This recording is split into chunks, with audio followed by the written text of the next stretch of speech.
Assalamualaikum warahmatullahi wabarakatuh.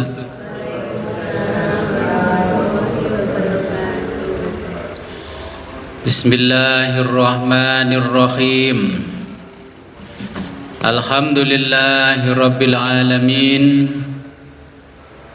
Wassalatu wassalamu ala asyrafil anbiya'i wal mursalin, Sayyidina wa maulana Muhammadin wa ala alihi wa sahbihi ajma'in.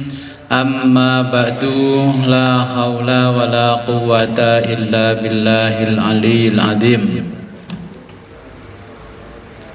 Alhamdulillah, pada malam hari ini kita diberikan kenikmatan yang sangat luar biasa oleh Allah, sehingga kita bisa kembali ngaji kitab Sirrul Asrar. Sebelum pengajian ini kita mulai, marilah kita berkirim Fatihah terlebih dulu kepada junjungan kita baginda Nabi besar Muhammad sallallahu alaihi wasallam,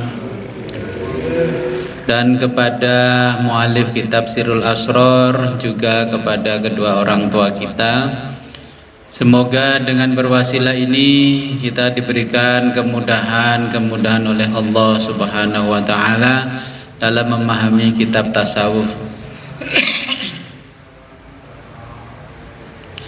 Ila hadratin Nabil Mustafa Rasulillah Muhammadin sallallahu alaihi wasallam wa ala alihi wa azwajihi wa auladihi wa dzurriyyatihi wa ali baiti wa jami'is kafirin. Syai'lillahi lahumul Fatihah.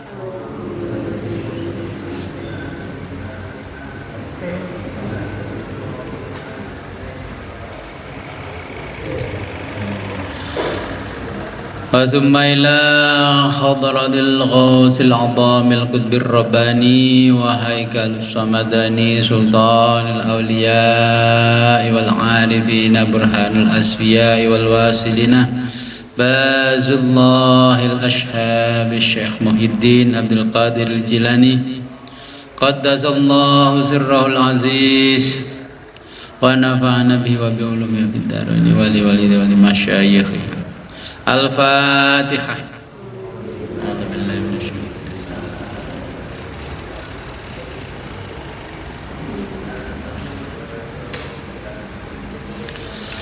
Wa thumma ila hadratina abaina wa ummahatina wa jaddatina wa usulina wa furu'ina wa lal hadirina fi majlisina hadza.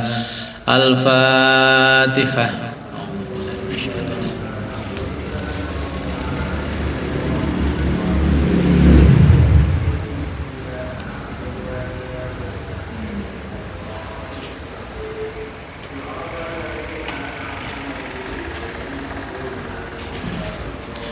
Sampai al-faslul asiru.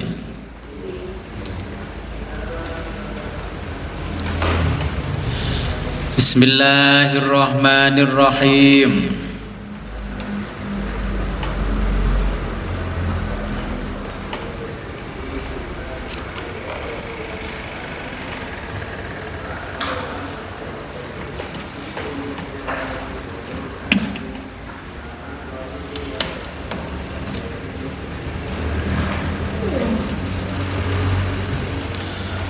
Al-faslul ashiru, pasal 10.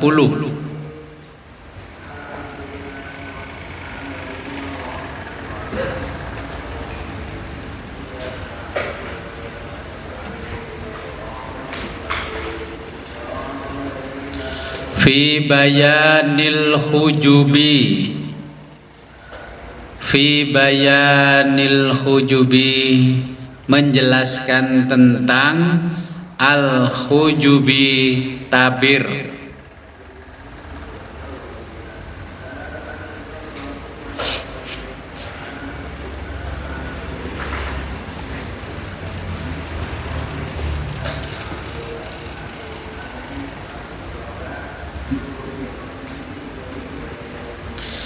Al-zulmaniyati, gelap.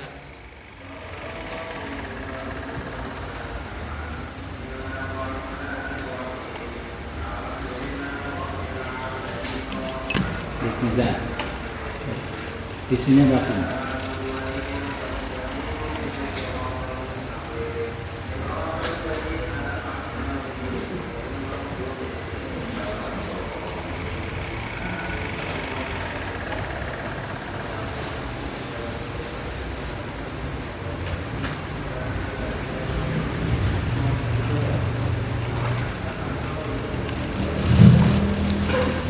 Wan nuroniyati dan tabir cahaya.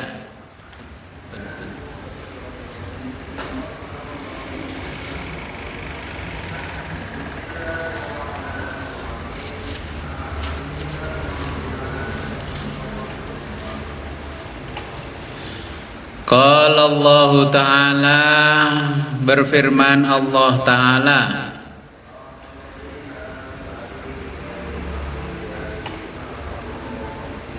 dah kasih apa?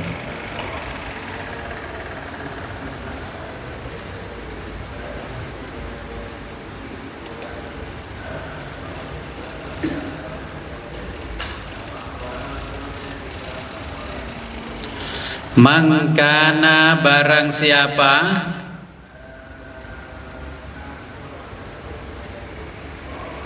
fi hadhihi di dunia ini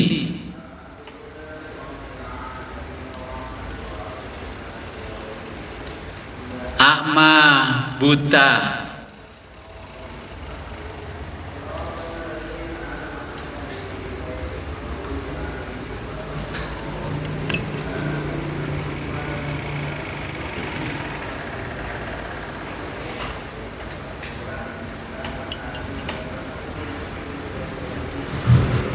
bahwa maka dia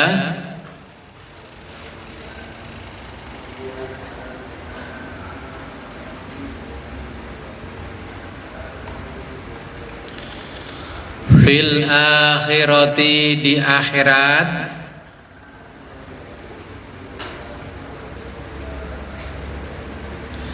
a'ma akan buta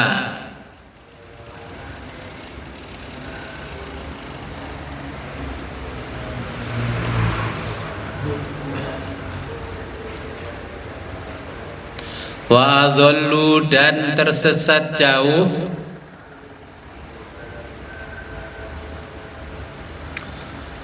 sabilan dari jalannya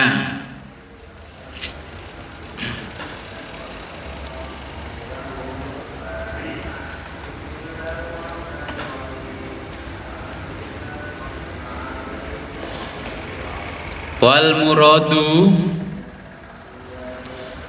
adapun yang dimaksud minhu dengan buta di dunia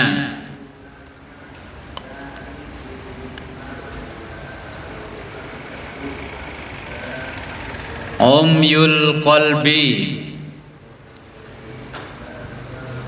adalah buta hati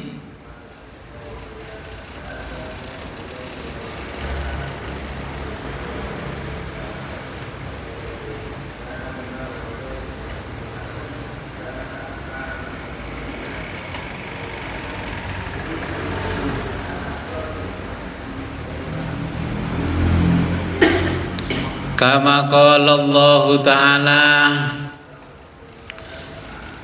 sebagaimana firman Allah Ta'ala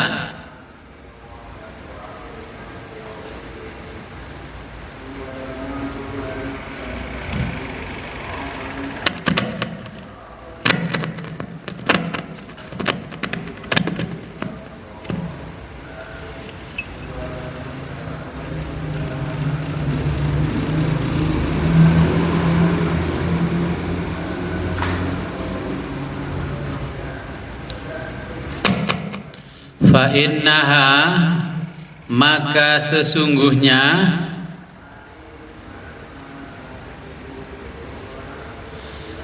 la ta'ma tidaklah buta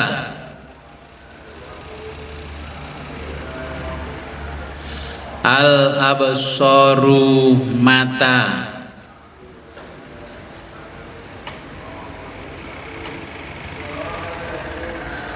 walakin tetapi,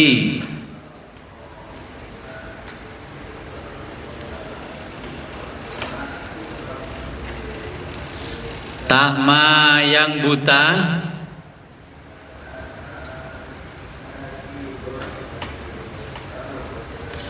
al-qulubu adalah hati,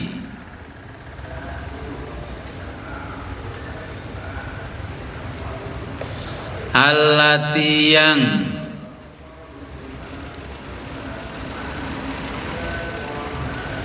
fis suduri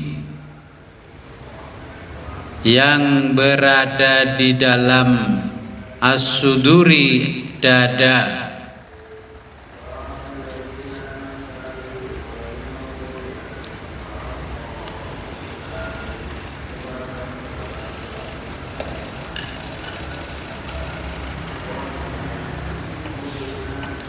wasababu dan penyebab,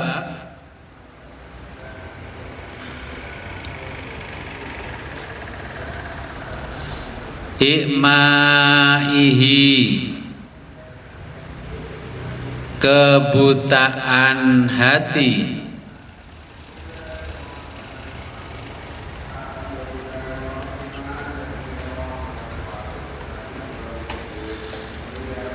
zulumatil khujbi adalah gelapnya tabir. Ini kalau ikut bahasa Indonesia ya tabir gelap.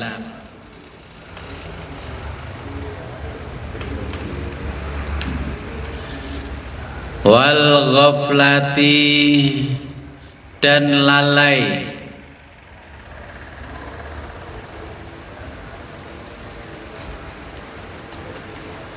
wan nisyani dan lupa diri,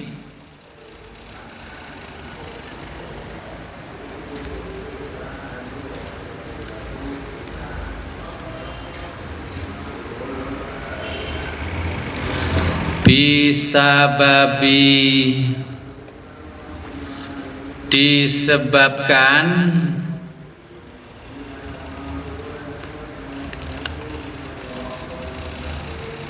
bu'dil ahdi, bu'di karena jauhnya,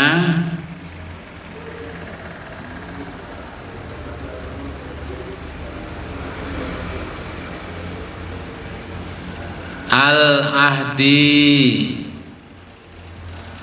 menepati diri,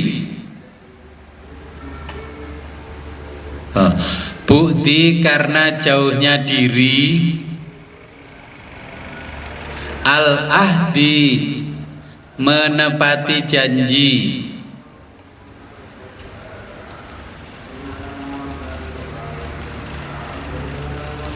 mir rabbihi pada Tuhannya,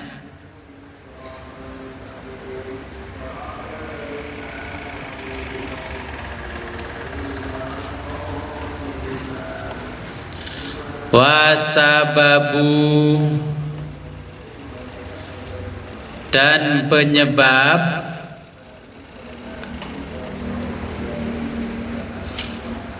wasababul ghaflati dan penyebab lalai,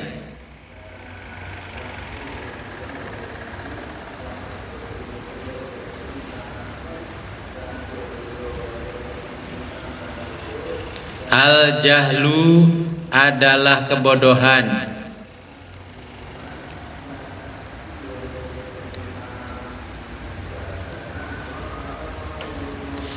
min haqiqatil amri min dari haqiqati hakikat,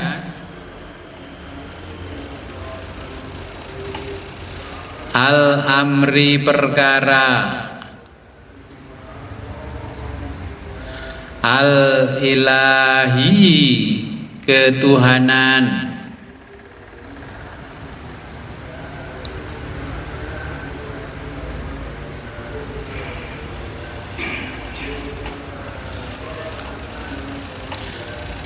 Wa sababul jahli,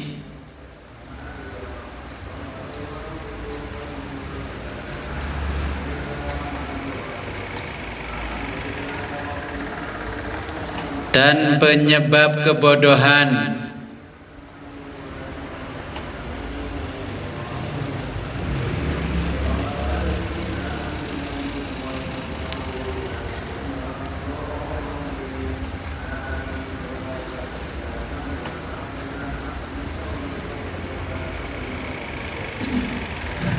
Istilahu karena mengerasnya,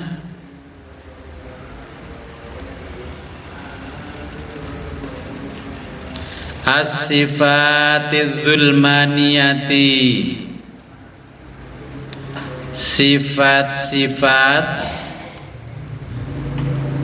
az-zulmaniyati tercela.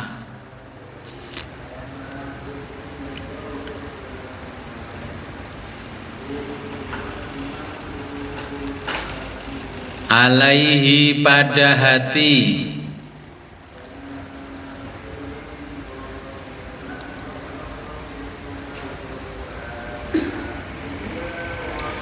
kal kibri seperti sombong,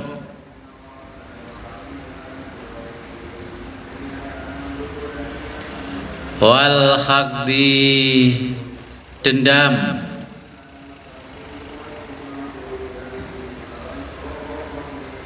wal hasadi dan dengki,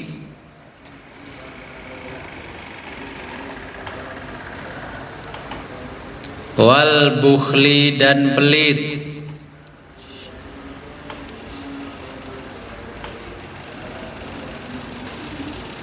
wal ujbi dan narsis,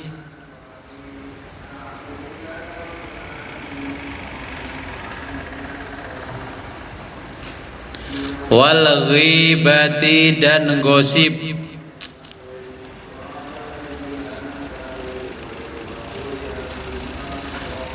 wan namimati dan adu domba,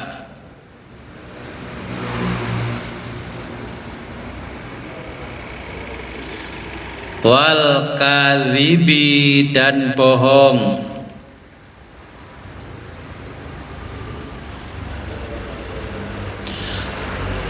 wa nahwi dzalika dan lain sebagainya atau dan lain-lain.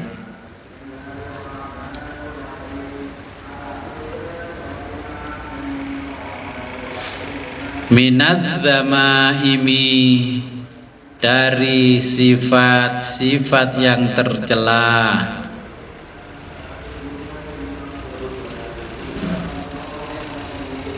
Saya jelaskan paragraf ini dulu. Pasal 10 ini menjelaskan tentang hijab. Kalau hijabnya ibu-ibu kan kain itu, hijab.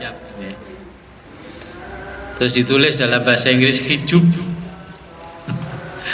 Saya lihat di Jakarta tulisannya hijab apa, terus Kediri sebelahnya Sri Ratu. Ada ruko hijab. Saya sampai berhenti, akhirnya oh maksudnya hijab. Dalam bahasa Inggris U dibaca A, hijab. Jadi kata Syekh Abdul Qadir, yang menyebabkan kita sulit untuk ma'rifatullah adalah hijab.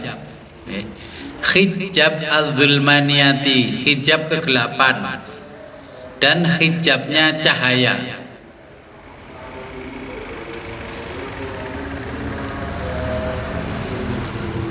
Tukang becak, ini saya contohkan tukang becak. Kira-kira kalau di jalan sombong mana antara tukang becak dengan orang yang naik mobil Fortuner?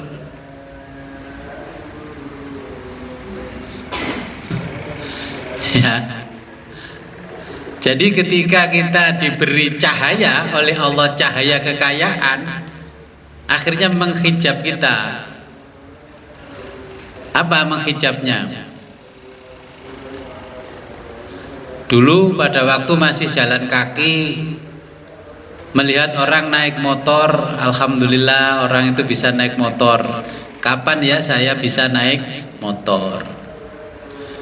Kemudian diberi cahaya oleh Allah, meningkat kekayaannya, alhamdulillah saya bisa naik motor. Ketemu temannya lagi naik mobil, ya Allah kapan saya bisa naik mobil seperti dia?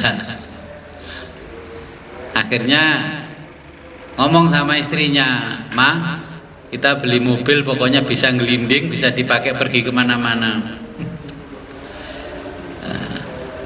Terus beli mobil Cherry tahun 80. Ngaji ketemu temannya naik Veloz. Akhirnya pingin lagi. Nah, itulah yang akhirnya menghijab kita. Yang menghijab bukan kegelapan, bukan dosa kita, bukan kedzaliman kita, tapi semakin diberi ilmu Allah, karena kita merasa sombong. Ada orang diajak ngomong nggak mudeng-mudeng terus ngomongnya, maklum Bu Rini itu SDM-nya rendah. Itu kan sombong akhirnya. Mentang-mentang sarjana, temannya cuma lulusan SD, dijak ngomong nggak mudeng-mudeng, kita akhirnya terhijab dengan cahaya kita sendiri. Dipikir cahaya tidak menghijab, cahaya menghijab. Kalau kita di dunia ini buta, maka nanti di akhirat pun kita juga akan buta. Di akhirat yang dibutuhkan itu bukan fisik kita kan sudah ditinggalkan di kuburan. Nanti yang menghadap ke Allah adalah ruhani kita. Nah, akhirnya akan banyak orang yang jatuh, terpleset karena apa? Karena kebutaannya. Ketika di dunia diajak belajar ilmu ma'rifat, tidak semangat. Di sana kita mau manggil-manggil siapa? Mau minta syafaat Kanjeng Nabi. Kanjeng Nabi ada di sebelahnya nggak tahu karena buta. Kita nggak mungkin kenal kok sama Kanjeng Nabi, karena apa? Jarak kita ini sudah 1400 tahun lebih. Wajahnya Nabi bagaimana nggak pernah kita lihat lukisannya. Kitab Sama'il Muhammadiyah hanya menjelaskan ciri-cirinya dari kata-kata. Nah, mana mungkin bisa melihat itu kalau Nabi, kalau yakin? Gak mungkin. Wong kita aja Mbah Hasyim Asy'ari yang jaraknya sama kita di tahun 1900, kita 2000, tahunya hanya fotonya. Terus ketemu orangnya beneran, ya nggak mungkin langsung tahu apa ini Mbah Hasyim. Delalah macaknya di sana, make upnya, pakaiannya tidak seperti yang di lukisan yang disebarkan oleh pengikutnya. Nah, makanya kita akan buta, di dunia ini akan buta. Jadi buta karena hijab kegelapan, ya karena kemaksiatan kita. Nah, hijab karena cahaya, ya karena cahaya kita. Setelah belajar ilmu tasawuf, kalau malam bangun 2:30, pergi ke masjid bawa tasbih, bawa sorban. Terus setan bisi kuping telinga kiri, "Bah, sampean di kampung ini orang paling soleh, Bah. Ya, karena sampean sekarang sergep jadi kiblatnya orang sekampung, Bah." Nah, akhirnya itu kan cahaya ibadahnya dipengaruhi oleh iblis, akhirnya jadi hijab. Bagaimana menghilangkan hijab antara hijab kegelapan dan hijab cahaya?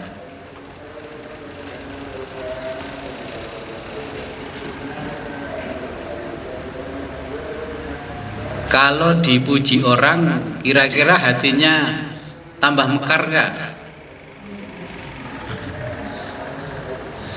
Kalau dihina orang, hatinya tambah bedodok nggak? Kalau ada orang memuji terus kita merasa bangga, itu berarti terhijab dengan cahaya. Kalau ada orang menghina kita terus kita marah, dongkol di dalam hati, itu hijab kegelapan. Supaya itu hijab tidak menutupi mata hati kita, ada orang memuji ya biasa, dihina orang ya biasa. Jadi kalau belum bisa menghilangkan antara pujian dengan hinaan, berarti hijab kita masih tebal. Kalau terima rizki 500 juta dengan terima musibah, bisa bedakan enggak antara rizki anugerah dengan musibah? Kalau diberi rizki hatinya bergembira ria, kalau musibah hatinya sedih, berarti itu masih terhijab. Jadi ini hijab gelap sama hijab cahaya.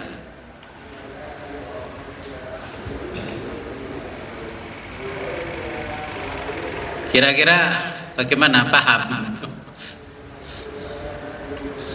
Hati-hati nggih, amal soleh kita ini bisa menjadi hijab.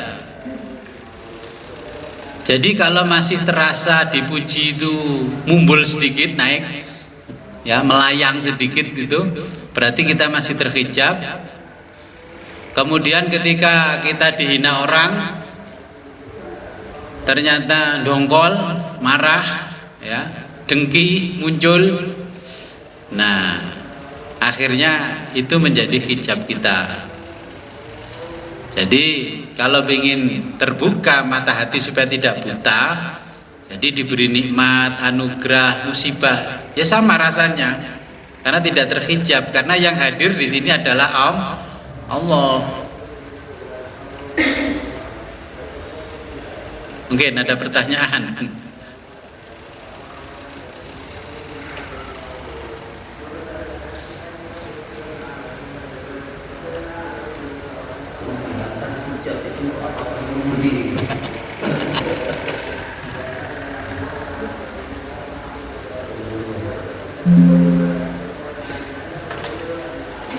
Oke, ada pertanyaan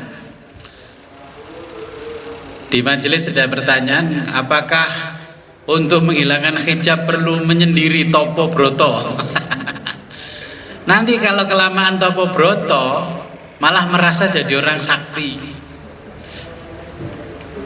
Saya ini dulu waktu muda paling ditakuti di kampung, kong haji ini, kong haji kalau orang Jakarta, terus pakai batu akik 10 jari. Nah itu juga jadi hijab.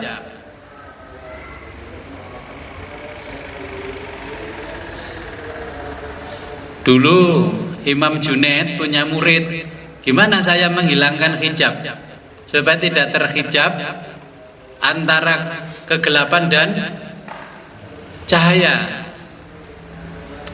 Kata Imam Junaid, gampang. Kamu pergi ke pasar, kalau di Badas ini ya, kalau di Badas saya sampaikan ke Bapak Ibu, pergi saja ke pasar Badas, itu di pintu gerbang selatan, ya. Bapak nggak usah pakai baju, nggak usah pakai kopiah, nggak usah pakai sarung, pakai celana dalam saja, duduk di sebelahnya atau di samping pintu gerbang, bawa kresek hitam. Kalau masih merasa malu, berarti masih terhijab. Yang punya kehormatan sebenarnya siapa? Kita apa Allah? Kalau kita ingin kehormatan, berarti kita ingin bersaing dengan Allah. Ya nggak apa-apa. Kalau ingin menghilangkan hijab ya sana. Kata Imam Junaid, ada muridnya yang tanya, kalau gitu saya uzlah sajalah Tuan Guru. Kalau kamu uzlah, berarti kamu akan semakin terhijab dengan cahaya-cahayamu. Akhirnya teman yang satunya memilih membuka hijab, dia mengikuti saran tuan gurunya, duduk di pintu gerbangnya pasar. Ya. Setiap hari orang ngasih uang, tiap hari orang ngasih uang. Yang satu lagi ngelempar. Ini biasanya ceramah agama di mana-mana, sekarang gila orang ini. Dia ternyata di situ sampai 4 bulan. Baru dipanggil oleh Imam Junaid. Imam Junaid mengatakan, kamu sudah terbuka hijabnya, ya, kamu sudah tidak punya hijab, maka sekarang kamu sudah waktunya ma'rifatullah.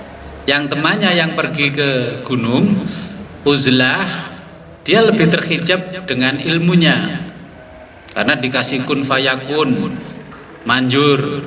Ada orang datang, Gus, ini sakit Gus, ambil air ditiup, minumkan sembuh. Itu adalah hijab. Karomah itu adalah hijab yang paling besar. Akhirnya setiap malam zikir wirid mempertahankan karomah apa ingat Allah.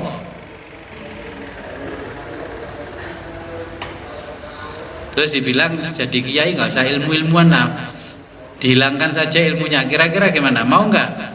Santri udah terlanjur banyak, terus sama gurunya sudah, santrimu suruh pulang aja, itu bikin hijab buat kamu itu. Jamaah segini banyak itu ya hijab buat saya. Ngerepot-ngerepoti ya nang akhirat gitu. Ya kan? Makanya saya berdoa gak usah akeh-akeh kayak wong-wong. Diikuti jamaahnya gerutu ke sana, itu hijab yang paling besar. Itu hijab cahaya paling besar. Imam Junaid itu aja yang ribuan muridnya akhirnya dibuang semua, tinggal 1. Awalnya 10 dikurangi lagi sampai tinggal 1.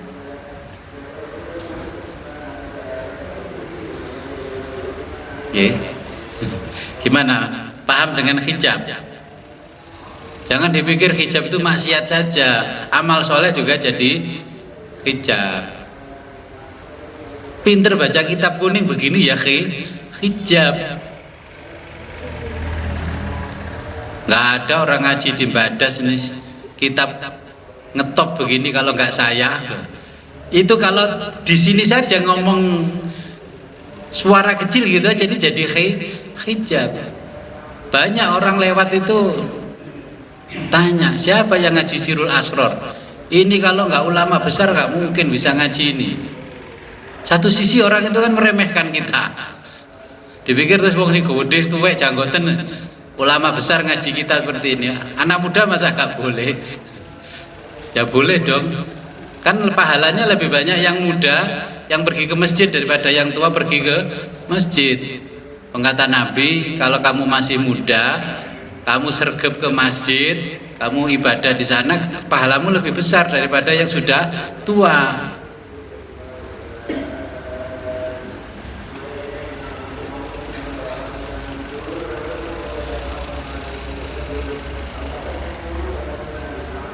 Punya rumah dari bilik dengan punya rumah mewah, pilarnya 2, desainnya kayak Romawi, lebih sombong mana?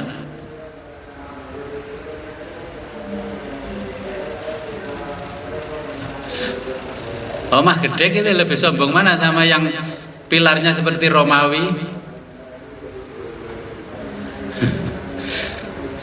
Sebenarnya yang tidak terhijab tebal jenengan daripada saya. Akhirnya orang lewat kan, rumah siapa? Gede. Sampai saya dititipi bunyai saya beli apa namanya? Minti.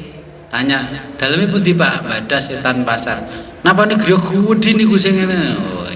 Jadi saya dalam hati gini, oh berarti aku terkenal. Tapi wong itu gak harus apa sing di omah. Iya. Kayaknya orang-orang juga mengenal rumah ini tapi nggak kenal sama yang punya rumah. Sama dengan jenengan pergi ke Mekah, ke Baitullah, kenal Baitullah tapi nggak kenal yang punya Baitullah. pergi umroh setiap tahun itu juga menjadikan hijab kita lebih tebal. Awalnya kita umroh pertama niatnya ikhlas karena ingin ziarah ke Baitullah sama makamnya Nabi Muhammad. Masih nangis-nangis di depan Ka'bah. Nangis, alhamdulillah, aku umur 50 tahun baru lihat Ka'bah ini, alhamdulillah, nangis-nangis. Yang tahun kedua nggak nangis, tinggal selfie. Alhamdulillah, hari ini bisa tawaf sampai selesai, kirim ke grup WA, kelunding. Akhirnya malam bisa umroh lagi, terus tahajud. Alhamdulillah bisa tahajud 100 rakaat di Masjidil Haram, terus kirim ke grup lagi, kelunding. Kira-kira ibadah itu dapat pahala apakah malah jadi hijab? Makanya umroh sekali aja, tapi jangan dibilangin apa Samsul nggak oleh, kalau umroh bentak benulan.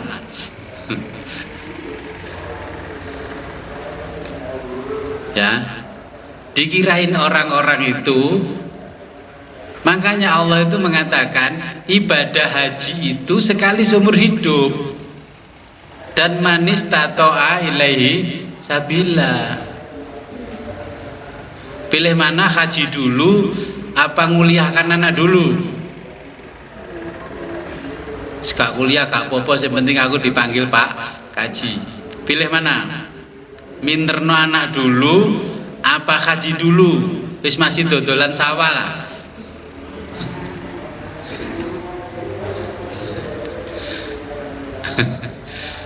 Kalau nilai ibadahnya kan ya nyarjanakan anak dulu lebih besar daripada haji.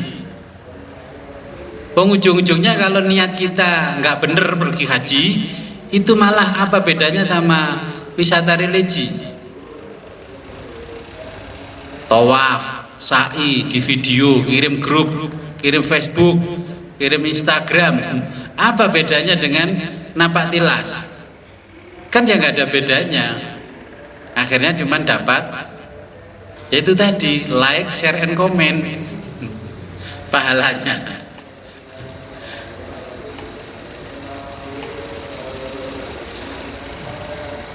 Ya, sebelum saya lanjutkan ada pertanyaan?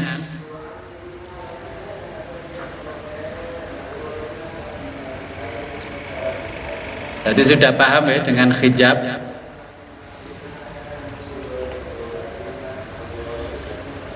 Hijab ada yang menyebutkan satir. Tahu satir? Itu loh, dulu kalau masa kecil saya, kalau di masjid, di musola itu kan ada tampar, tambang itu ditarik, terus dikasih kain, seret, itu namanya satir. Sama, bahasa Arabnya satir dengan hijab sama. Berhubung anak muda setelah revolusi Iran, satir dirubah jadi hijab karena menutup aurat. Kalau zaman dulu namanya satir. Satir ya penutup.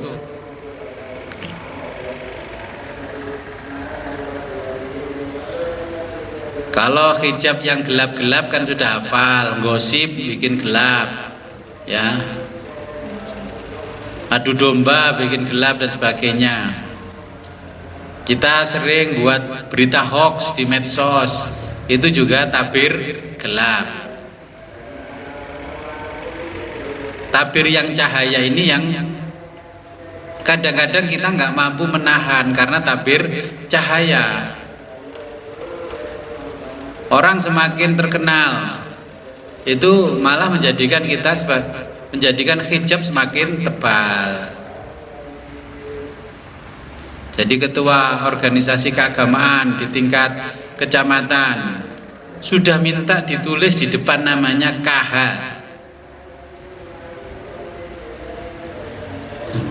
Itu juga menjadikan hijab.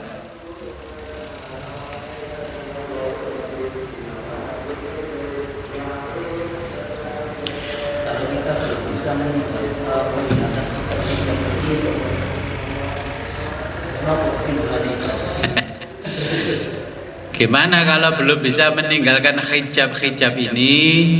Berarti kesimpulannya ibadah-ibadah kita semuanya kepentingannya untuk kita, bukan untuk Allah. Jadi donatur madrasah setiap tahun diundang, terus disuruh naik ke panggung, inilah donatur kami yang terbesar, Abah Zaini. Ini dulu tanahnya 1 hektar diwakafkan untuk madrasah dan gaji guru-guru dikasih. Nah, kira-kira dengan seperti itu kira-kira menghijab enggak?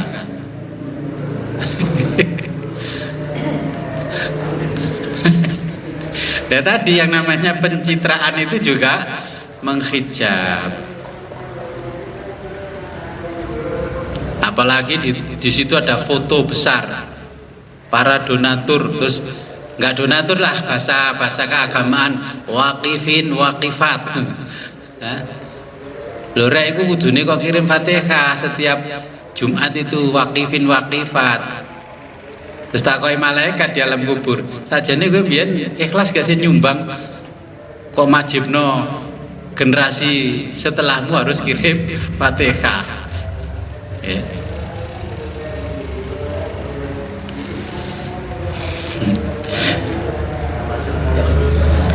Banyak sekali. Ya, banyak sekali jenengan bisa merasakan, wah kira-kira kalau menjadikan diri saya lebih wah, itu berarti hijab cahaya. Kalau menjadikan diri saya lebih marah, berarti itu hijab kegelapan.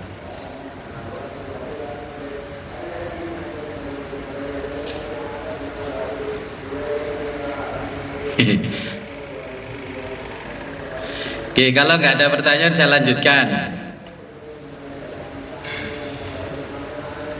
Wasababu dan penyebab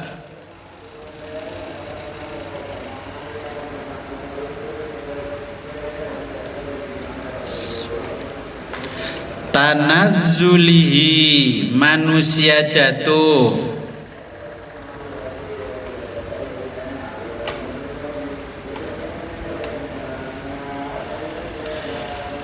ila ke asfalisafilina, derajat paling rendah.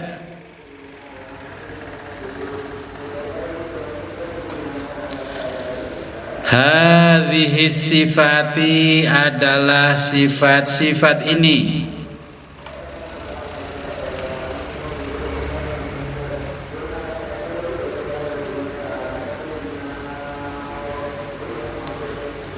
Wa izalatu,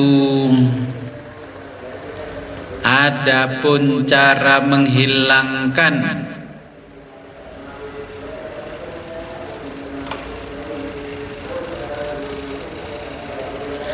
hadhihi sifatiz zamaimi,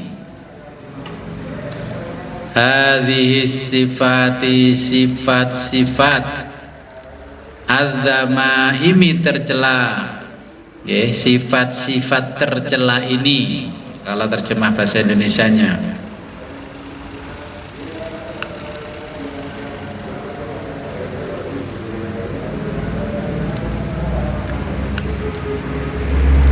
Bitasqili, dengan membersihkan,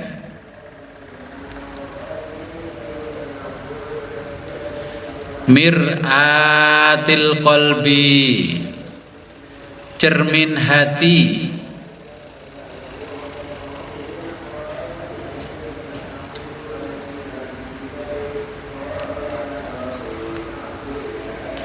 bimisqalit tauhidi, bimisqali dengan alat pembersih, at-tauhidi mereknya tauhid, ya, dengan alat pembersih tauhid.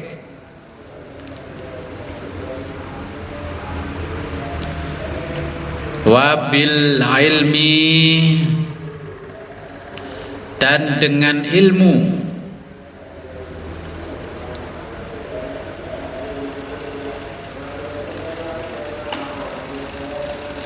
wal amali dan amal,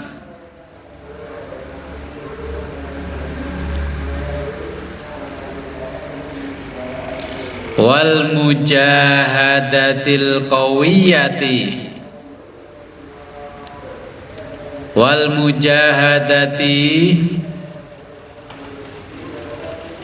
dan mujahadah al-qawiyati sekuat tenaga,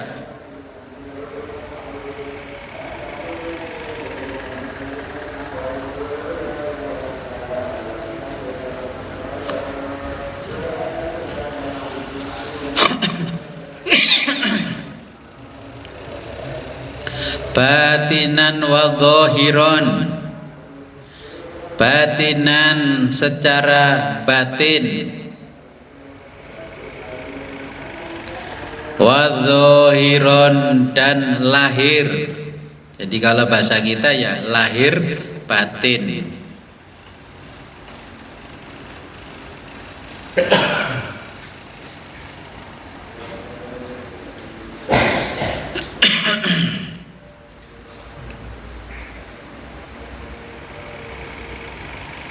Fatahas sholat, maka akan menghasilkan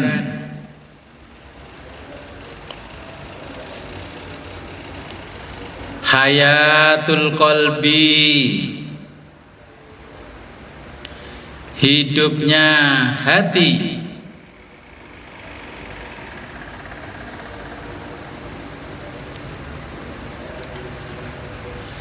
binuril asma'i, dengan cahaya asma,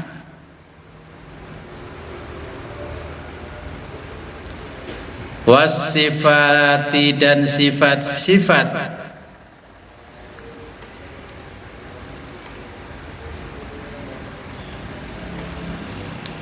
fayadhkuru, maka dia akan ingat,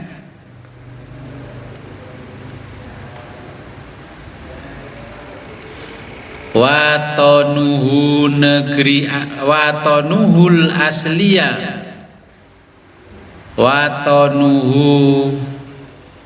watonuhul asliya negeri asalnya,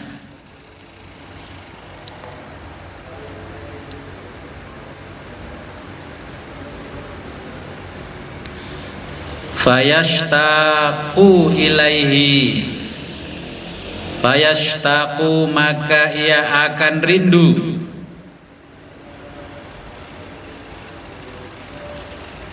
ilaihi negeri asalnya,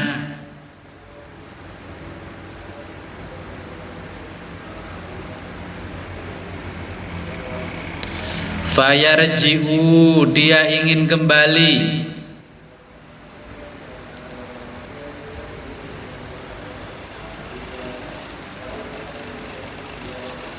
fayasilu dan sampai,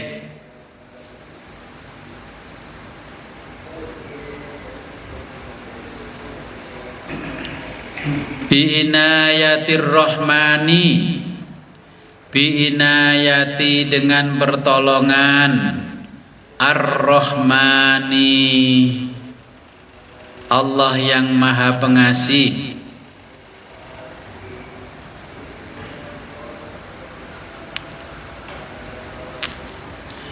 wa ba'da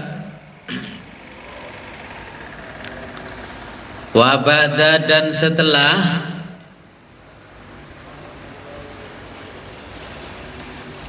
irtifai hilang,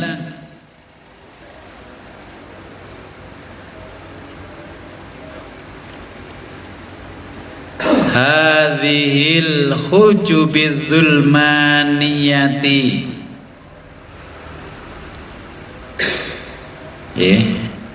tabir gelap ini,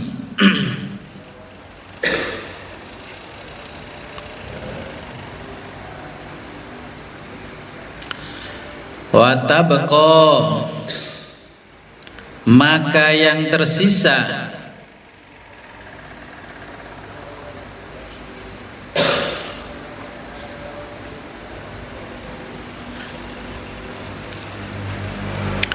an-nuroniyatu adalah tabir cahaya,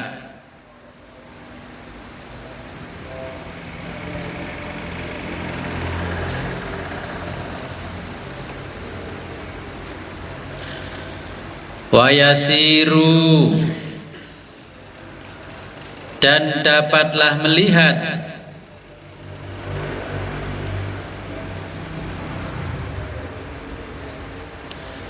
basiron basiro. Basiro itu mata hati,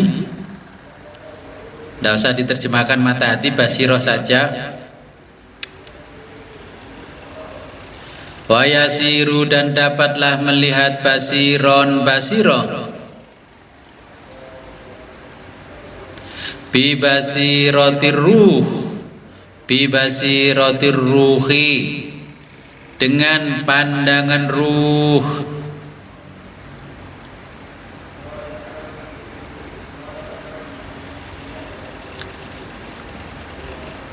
Wa munawwiron dan menerima cahaya,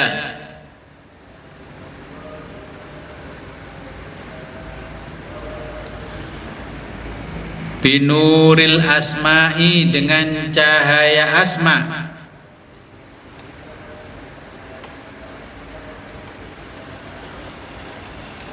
wasifati dan sifat,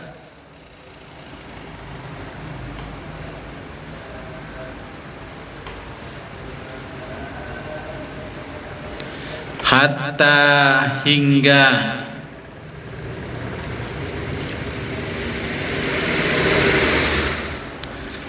tartafi al khujubun nuroniyatu, tartafi'a akan sirna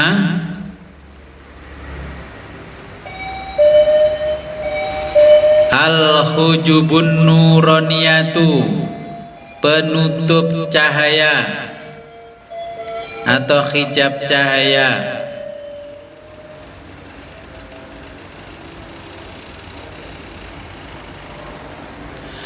tadrijan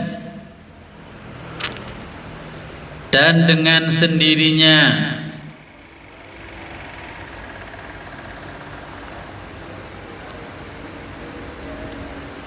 fayunawwaru maka akan diterangi,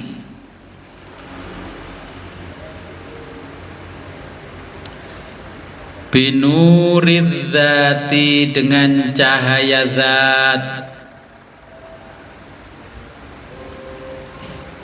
Paragraf sini dulu.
Ya, jadi setelah hijab okay, hijab cahaya, hijab kegelapan, ada yang sulit untuk membuka kemakrifatan kita karena hati kita tidak pernah rindu dengan negeri asal kita.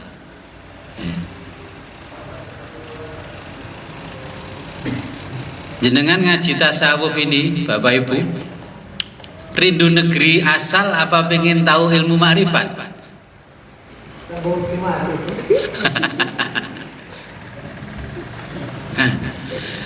Jadi ini kita sampai pasal 10, kita meluruskan niat.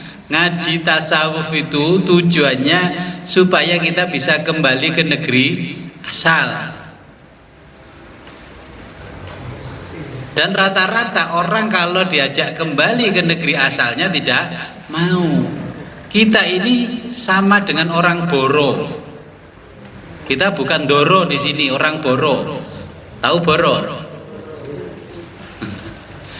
Ya. Bapak Ibu semuanya ini orang Boro. Bukan Doro di negeri ini, bukan Doro, Boro.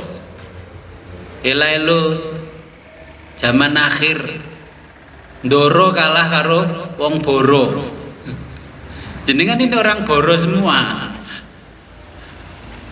Ya.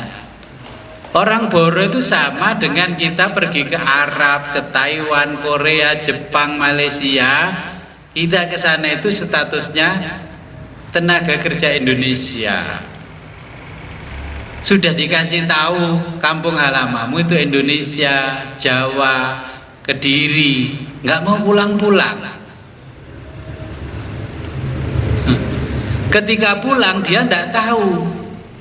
Dia pergi ke Malaysia, ke luar negeri itu tahun 80.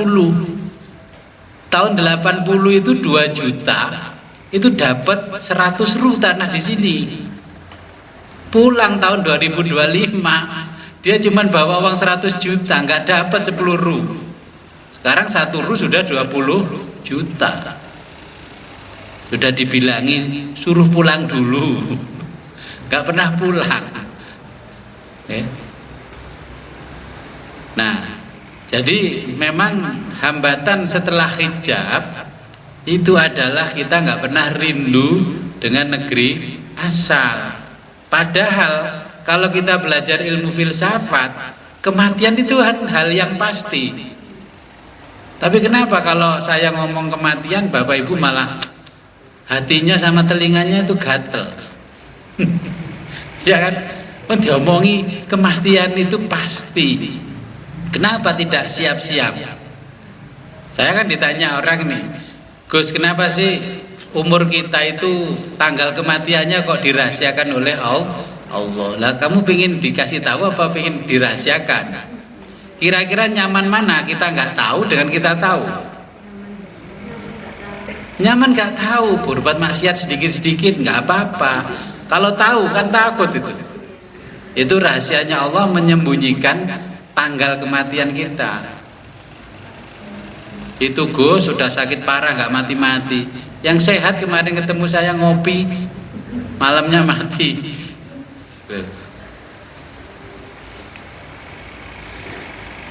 Jadi Imam Syafi'i mengingatkan kepada kita. Kata Imam Syafi'i, halakan nasu kulluhum illal ulama'u. Halaka, akan musnah an-nasu, orang, manusia, kulluhum semuanya, illal ulama'u, kecuali orang-orang yang berilmu. Di dunia ini sudah musnah kecuali orang-orang yang berilmu. Wa halakal ulama'u kulluhum, dan akan musnah orang-orang yang berilmu, kulluhum semuanya, illal amilina, kecuali orang-orang yang mengamalkan ilmunya. Pertanyaan saya, ngaji tasawuf dikasih zikir sirul asror, diamalkan enggak? Nah, berarti ba'duhum ba'don, cik sebagian dari kita kan gitu, ba'duhum ba'don. Itu nanti akan musnah. kita ini akan musnah. Wa halakal amiluna, dan akan musnah al amiluna, orang-orang yang mengamalkan ilmunya, kulluhum semuanya, illal mukhlisin, kecuali orang-orang yang ngaji datang ke sini ikhlas. Saya fasihkan ikhlas, ya. Ikhlas kan pakai shot toh, ikhlas. Yang enggak ikhlas enggak akan dapat manfaat. Contohnya malam Jumat ketempatan ngaji diundur, itu cirinya orang ikhlas. Loh iya, belani rindu hari akhir. Wal mukhlisuna, dan orang-orang yang ikhlas, ya, ala khotri azimin, ujiannya sangat dahsyat, luar biasa. Pilih mana? Ikhlas tapi tanpa ujian. Kalau ikhlas ujiannya dahsyat.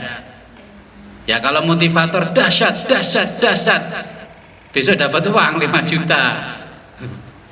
Ini kata Imam Syafi'i seperti itu. Contohnya begini. Kan orang yang ikhlas yang tidak akan hancur. Dulu awal ngaji saya bawa ke sini, semua orang ngaji, sekian ratus orang ngaji, saya kasih makan. Saya ikhlas. Tapi ujiannya bagaimana? Itu ngaji orang kasih makan, itu caranya dia untuk narik jamaah ngaji. Saya itu ikhlas betul. Di belakang sana dulu stok gabah itu tontonan gak habis, dimakan sendiri 1 tahun. Faktanya 500 orang ngaji saya kasih makan setiap hari, gak habis juga itu. Saking ikhlasnya, tantangannya dikira cari popularitas lewat ngasih makan. Setiap tahun kasih yang namanya sembako, minimal 5 kilo kasih makan, buka bersama. Ya saking ikhlasnya. Tapi kata orang di luar, wah itu pengen terkenal dengan bagi-bagi sembako. Padahal itu sebagian dari zakat mal. Zakat mal saya. Tapi jenengan-jenengan yang kaya-kaya tak kayak contoh ngono ya gak tahu Gus kula nitip 2 ton beras gak tahu ngono toh. Berarti belum mukhlasin. Saya itu ya jujur aja, tapi karena bukan jamaah ngaji tasawuf, ngajinya masih kitab fikih, kitab-kitab gitu itu. Ya menurut saya kaya, mobilnya baru-baru, tapi ya ikut ngantri dah bagian sembako. Istri saya bisi gimana? Ya nggak apa-apa, kasih aja wong dia itu jamaah. Nah, tapi wong isoki, orangnya kaya nggak apa-apa. Hakikatnya kan miskin di hadapan Allah. Nyatanya 5 kilo masih diterima. Malah undangan buat anaknya, Gus, anak saya nggak bisa datang Gus, nanti sembakonya titipkan saya ya Gus. Ya nggak apa-apa mas, sudah saya jatah orang saya undang, sudah saya siapkan. Ya biasanya kan saya taruh di sini nih. Nah, saya itu ngasih contoh para agnia, orang-orang yang kaya, supaya ngikuti. Ternyata di sekitar saya nggak ngikuti. Malah yang tukang bagi itu namanya Lis. Aku kebagian gak Lis? Anak catatannya gak? Nama aku Lis, ada catatannya gak? Delalah kelewatan. Akhirnya tidak disapa sama orang sekampung. Wah, Lis itu sentimen. Kalau keluarga aku nggak dikasih, padahal saya nulisnya kelewatan. Akhirnya saya suruh ngantar lagi. Ya seperti itu. Kita ikhlas menjalankan perintahnya Allah, tapi orang lain menuduh kita cari popularitas. Kalau dituduh begitu kok mangkel, berarti amal yang kita laksanakan itu sia-sia, percuma. Dituduh begitu mangkel, berarti kata Allah lah, kamu belum saya tuduh begitu aja sudah jatuh. Bagaimana kalau yang menuduh aku? Ya sudah, mau dituduh nggak dituduh pokoknya tetap bagi-bagi. Karena Pak Prabowo punya kebijakan semua perampingan, biasanya berasnya kan 5 kilo, saya kasih aja 3 kilo, mendingan kan. Walaupun perampingan anggaran APBN kita tetap bisa ngasih 3 kilo, tapi saya tambahi pakai minyak kita. Nah, karena apa? Supaya kita tidak hancur. Kata Imam Syafi'i, halakan nasu kulluhum, kita nanti hancur. Orang berilmu juga hancur. Saya kasih tahu di mana letak kehancurannya. Orang kalau popularitasnya naik set, ya ngaji kemana-mana diikuti jamaah, ke sana kemari. Rata-rata umurnya seumur jagung terus hancur. Dulu masih ngetrennya sholawat, di mana-mana ada bendera sholawat di bawah anak-anak itu. Sampai Kediri, sampai mana, ini apa sih? Oh, mania ini. Tahu nggak artinya mania itu? Makanya nanti jangan mau disebut Abah Jalil mania.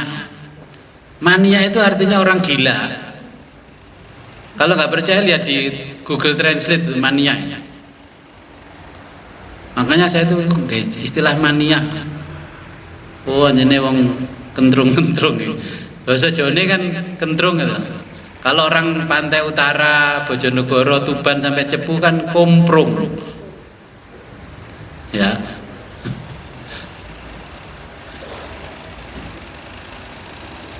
Jadi yang begitu juga akan musnah.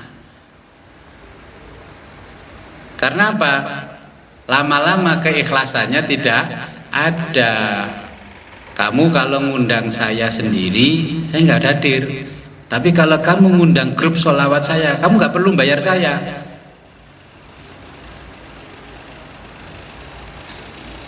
Kalimat begitu muncul nggak? Kalau kamu ngundang saya sendiri, saya nggak hadir. Tapi kalau grup sholawat ini kamu undang, kamu nggak perlu bayar saya. Terus carilah panitia mana itu, itu EO-nya Gus, itu manajemennya. Manajemen tanya, ngundang grup sholawatmu berapa? 300 juta Gus. Oh ya pantes, saya lek ngundang grup sholawat 300 DE ya gratis. Paketnya apa? Spesial, apa biasa, apa istimewa? Saya jadi panitia itu ya begitu loh. Ternyata 300 juta. Orang yang di sebelah saya tanya, kalau begini nih ulama bukan Gus? Ya lek jari ini kitab. Ngene-ngene iki dudu ulama, ngene iki kategori artis yang mencari berkah dengan sholawat dan agama. Tapi penggemarnya akeh, cirinya artis kan begitu. Lama-lama karena sudah ngartis, sholawatnya ketinggalan, ya. Akhirnya lagu gereja dipopulerkan di majelis-majelis sholawat. Jenengan paham nggak? Lagu gereja dipopulerkan di majelis sholawat, tapi itu berbahasa Arab. Yang nyanyi namanya Nancy Ajrom, orang Arab tapi bagian sana loh. Mana tuh Libya kalau nggak Jordan. Tapi di majelis sholawat di sini pesantren-pesantren, ya tap aku ya Allah. Iku sih gak paham iku sopo, gurune apa manajere. Terus Ramadan di TV nasional nyanyi, terus ustadz di studio itu mandu-mandu. Sajane paham kalau iku lagu rohani gereja. Tapi di konten YouTube-nya orang-orang sholawatan katanya sholawat ya tap. Loh, saya ikut mendoakan Paulus ini bahasa Arab. Saya kasih, makanya saya tampilkan itu kan bahasa Arab di status saya. Ya Baba Roma. Nggak ada bedanya itu kalau sudah bahasa Arab itu doakan. Tetangga saya depan rumah yang di Kediri meninggal karena orang Nasrani. Saya ikut tahlilan versinya mereka. Malah ustadzah gereja gitu. Loh, Pak Wid kok di sini? Ustadzmu teko ora teko tak atasane kene. Wah, nggih Pak. Saged to Pak? Ya iso ae masih ngono-ngono ku iso. Lha iya. Lah kadang-kadang itu loh, kita bicara hijab saja sudah sulit, terus lagu-lagu rohani dari gereja masuk pondok, masuk masjid, masuk majelis sholawat, sing mempopulerkan pakai udeng-udeng ini. Pun jenengan lihat semuanya di konten-konten sholawatan itu. Di sana lagu rohani gereja, di sini dianggap sholawatan mencari syafaat. Ya saya nggak anu kan itu di media sosial kan Bapak Ibu bisa lihat. Makanya kalau mendengarkan lagu Arab itu dilihat dulu lagu itu dari mana munculnya. Bahasa Arabnya dianggap halal. Saya itu kadang-kadang ini loh, yang namanya halakun nasi kulluhum, semua orang akan musnah. Nah, saya malah lihat YouTube-nya Pondok Pesantren Tahfidzul Quran itu nyanyinya ya tap-tap di wisudanya. Ya Allah Gusti. Nah ini loh akibat apa? Kebodohan. Kebodohan itu kan kegelapan. Jadi hijab kegelapan.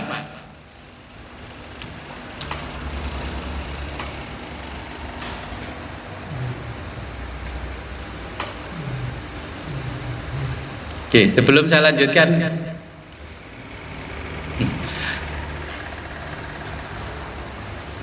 paham ya dengan hijab? Hijab cahaya, hijab kegelapan. Ada pertanyaan. Ya, silakan. Tiga istilah di sini yang perlu diingatkan. Satu, timur asma dengan cahaya asma, wasifati dan sifat, terus binuridat. Yang tidak yang terakhir itu binuridat. Oke. Yang dimaksud dengan nuril asma. Hafalkan Asmaul Husna. Jadi asma-asma Allah yang 99, kita kan harus paham itu makna-makna dari Asmaul Husna. Nah, ketika kita ingin meminta sesuatu kepada Allah melalui asma, ya, kita tinggal memilih asma apa yang ada di situ. Gus, saya ini di kampung kok dibenci orang ya Gus. Saya itu salah apa Gus? Ya kan sudah tahu yang namanya Nurul Asma. Apa yang ada di Asmaul Husna? Kan ada Al-Wadud yang maha memberikan kasih sayang dan cinta. Berarti ya dibaca itu. Ya Wadud, ya Wadud, ya Wadud, ya Wadud, ya Wadud. Karena apa? Mungkin diri kita ini energi negatifnya terlalu banyak. Oke, supaya untuk menarik perhatian orang, supaya tidak benci sama kita, ya kita mencari cahaya asmanya Allah dari Al-Wadud. Ya Wadudu ya Karim, ya Wadudu ya Wahhab. Oke, supaya orang itu semuanya mencintai kita. Kan kadang ada orang wajahnya tampan, wajahnya cantik, tapi nggak ada satupun laki-laki yang mendekat. Padahal cantik.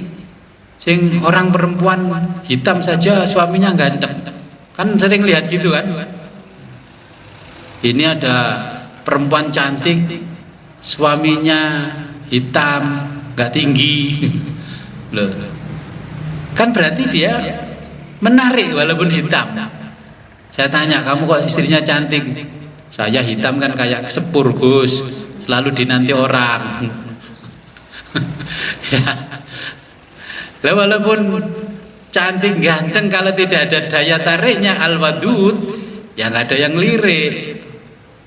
Walaupun bapak ibu buka warung, pernah lomba chef jadi juara 1 tingkat provinsi, enak sekali masaknya. Tapi kalau nggak ada al-wadudu di dalam makanan itu, orang nggak akan datang lirik. Itu masakan nggak enak kok yo laris yo. Sate koyo ngene kok yo laris, satene anyep. Loh, itu karena di dalam sate itu ada yang namanya al-wadud. Mawaddah. Makanya kalau nikah itu sakinah, mawaddah, warahmah. Ya, jadi itu namanya nuril asma, nuril dzat. Nah, kemarin kan Allah punya al-qadar, ya, yang maha kuasa, ya, yang maha bijaksana. Ya Allah, ternyata inilah takdirmu. Antara musibah dengan karunia tidak ada bedanya. Kalau kehilangan motor, kira-kira sedih nggak? Ya Allah, cakut kredit telungulang hilang. Loh, Allah itu kan menguji antara asma dengan sifat. Sebenarnya kan begini, kalau pertanyaannya Allah itu motornya hilang, terus ditanya, suamimu masih hidup toh? Masih. Anakmu sehat toh? Sehat. Rumahmu masih. Engkamu ini dihilangkan dari kesialan, cuman sekelasnya motor sudah nangis-nangis. Padahal kenikmatanku yang lain itu lebih banyak.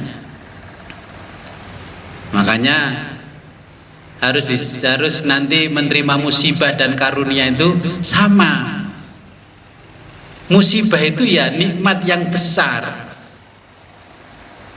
karunia itu ya nikmat yang besar. Pilih mana? Dikasih karunia apa musibah? Kalau belum hijabnya hilang, ya karunia Gus, ya kan. Musibah ya harus dihindari. Wong saya ini sering sholat sunnah lidaf'il bala. Sholat sunnah tolak bala, rebu wekasan saja aktif saya Gus. Berarti orang yang belum bisa membedakan antara musibah dengan nikmat. Nikmat dengan musibah itu sama. Kalau kita ikhlas menerima musibah, akan diganti yang lebih besar nikmatnya. Makanya kalau dikasih musibah, kita sudah kenal asma dan sifat Allah. Ya Allah, inilah takdirmu. Makanya ada kisah Syekh Abil Hasan Asyadzili ketika itu sakit parah. Karena beliau pada waktu itu adalah wali kutub. Wali-wali dari seluruh penjuru dunia datang. Semuanya datang mendekati Imam Syadzili dan mendoakan. Ketika didoakan banyak orang, jawab amin saja tidak. Kira-kira kalau Bapak Ibu mendoakan orang, jawab amin saja tidak, marah nggak? Ini orang didoain malah nggak menghargai. Jangan suudzon dulu, siapa tahu kalau dia walinya Allah, Bapak Ibu doakan nggak mau. Nah, Syekh Abil Hasan Asyadzili ditanya, Tuan Guru, saya datang jauh-jauh dari India, ingin mendoakan Anda supaya lekas sembuh, kenapa kok nggak jawab amin? Imam Syadzili tanya, kamu datang ke sini siapa yang nyuruh? Keinginan nafsumu apa keinginan Allah? Nyambangi teman, tetangga, saudara yang sakit di rumah sakit itu karena keinginan kita sebagai tetangga apa keinginan Allah? Akhirnya wali-wali yang lain tanya, Tuan Guru, Tuan Mursyid, apakah engkau tidak mau sembuh? Ya mau juga. Apakah engkau mau sakit? Ya tidak juga. Loh, tapi kok saya doakan nggak menjawab dengan amin? Iya. Wahai anak muda, ketahuilah bahwa aku ini tidak memilih sakit juga tidak memilih sembuh.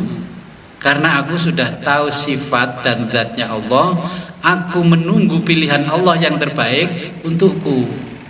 Kalau kesembuhan itu pilihannya Allah, ya akan saya terima. Kalau sakit itu pilihan Allah, juga akan saya terima. Kalau gergesi bingung BPJS apa puskesmas? Ya buat 3 hari bertahan gitu loh. Ya Allah, aku memilih pilihan yang terbaik darimu. Terus nggak mau berobat, ya bidan desanya datang. Ini orang kok susah banget loh disuruh sehat. Ya jawab aja, kamu kesini disuruh siapa? Nah, itu kalau orang sudah bersama Allah, dia tidak mau memilih. Kalau memilih menjadi hijab. Mau disembuhkan monggo, dibikin sakit ya monggo. Nah, akhirnya Syekh Abil Hasan Sadili mengatakan pada wali-wali yang datang, itu wali padahal yang datang, kamu ini masih terhijab dengan cahaya-cahaya ilmumu, karena mentang-mentang doanya manjur, ya kan? Nah, makanya kalau nyambangi orang sakit, dilihat saja. Kalau dia minta didoakan ya didoain. Kalau enggak minta didoakan ya sudah, biarin. Kita hanya manusiawi saja, karena tetangga, karena saudara, ya kita kunjungi.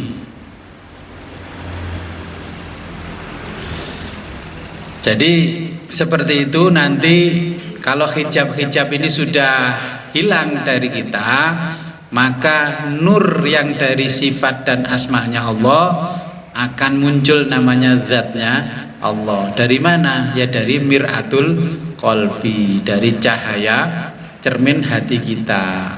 Dari kemarin yang namanya fuad.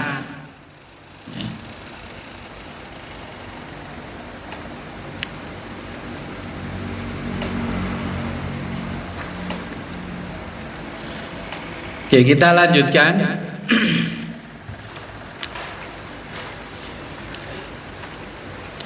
Wa'lam, ketahuilah,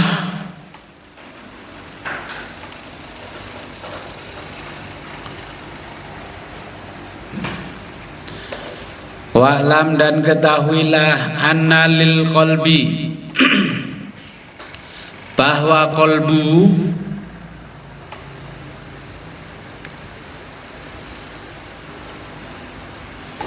fil batini, dalam batin,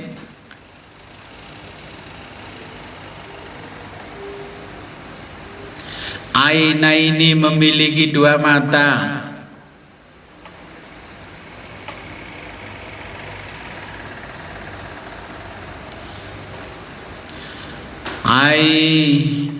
ainaini memiliki 2 mata, ainus sugro, mata kecil, wa ainul kubro, dan mata besar.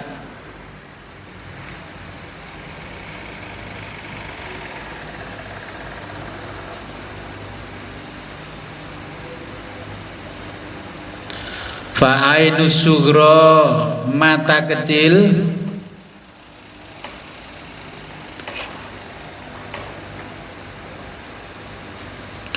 tusyahidu, hanya mampu melihat,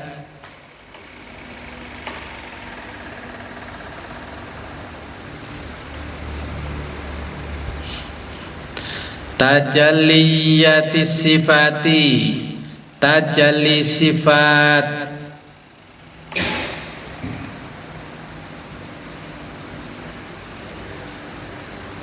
binuril asma'i, dengan cahaya asma,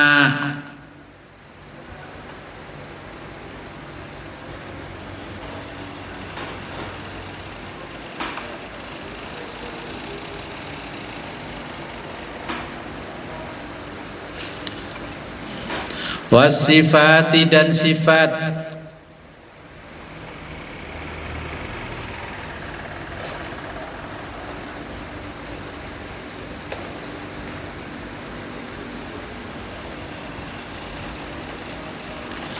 ila intihai, hanya berfungsi. Oh, maksudnya gini, penglihatan kecil ini ila intihai, hanya berfungsi alamid darajati, di alam derajat.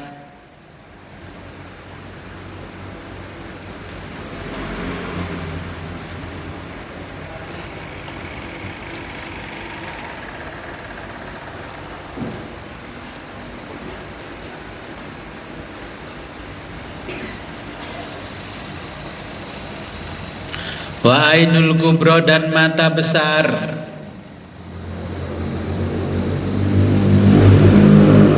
Tusyahidu, hanya mampu melihat.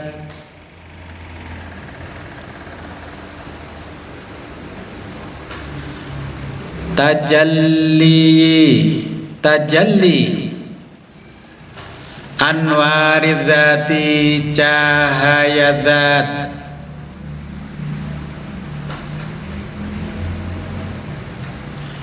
Fi alamil lahuti, di alam lahut.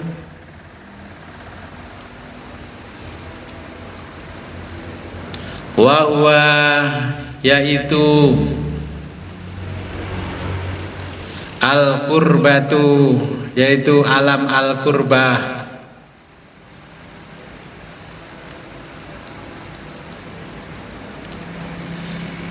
Binurit tauhidi, dengan cahaya tauhid.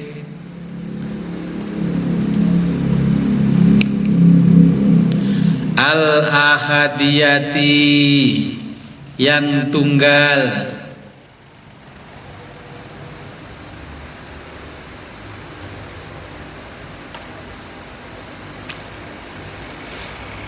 Wa khusulu, dan cara untuk mencapai.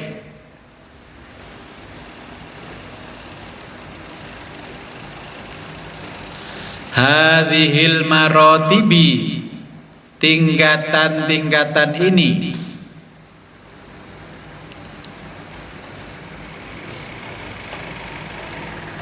Lil insani, bagi manusia.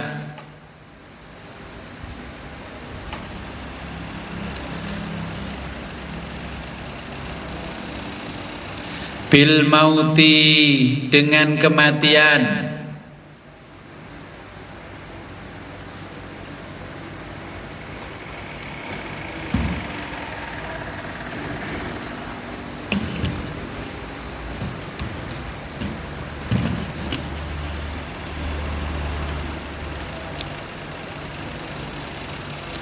Wa qoblal mauti,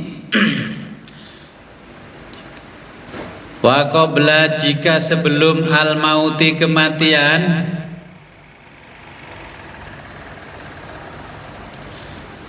Bil fanai, dengan cara fana.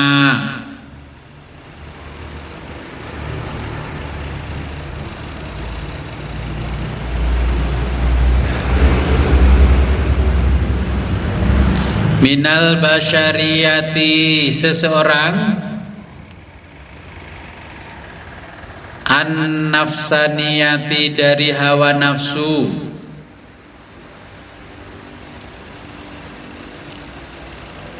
Wa wusulul abdi,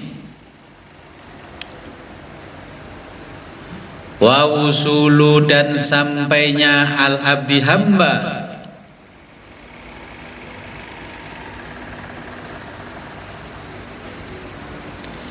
Ila zalikal alami, sampai alam tersebut.